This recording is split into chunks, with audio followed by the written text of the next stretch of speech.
Ciao amici di Strano Amore Siciliano, siamo sempre nella rubrica dei videomessaggi d'amore e questa sera voglio presentarvi Angelo e Maria. Angelo ha 20 anni e Maria 18. Ha da circa un anno che si conoscono e sono fidanzati e vogliono fare un videomessaggio d'amore. Ciao Angelo.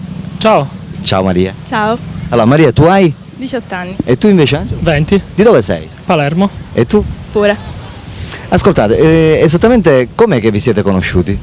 E qui a Cefalù, tramite sua sorella. È il suo ragazzo praticamente. Usciti così. È scattato un colpo di fulmine? Praticamente. Anche per te? Sì. Sì, sì. Che cos'è che hai notato in lei che ti ha colpito? Ma la dolcezza, la semplicità, soprattutto queste cose. E tu invece? La timidezza, La timidezza? Sì. Ah, e allora è un ragazzo timido? molto. Mi fa piacere. E quindi ha già un anno che siete fidanzati? Sì, sì. E pensate di portare naturalmente a termine con il matrimonio? Sì, si spera di sì. Sperando. Ascoltate, lavorate? No, io no. E tu? Nemmeno. Quindi teoricamente sareste in cerca di lavoro? Sì, sì.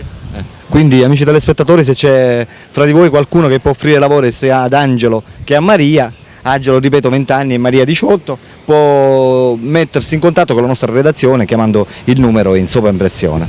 Ok? Allora raccontateci com'è che vi siete proprio conosciuti e com'è che è scattato la molla che si chiama colpo di fulmine. È successo che io dovevo andare qui a Cefalù a mare con mia sorella e il suo ragazzo e allora per non diciamo fare il terzo incomodo ho chiesto se potevano portare qualcuno e magari mi facesse compagnia e il ragazzo mio cognato si è procurato un suo amico da potermi far conoscere e niente, poi qui il resto è stato solamente che ci siamo conosciuti e basta, Il resto è divenuto storia, si dice. praticamente.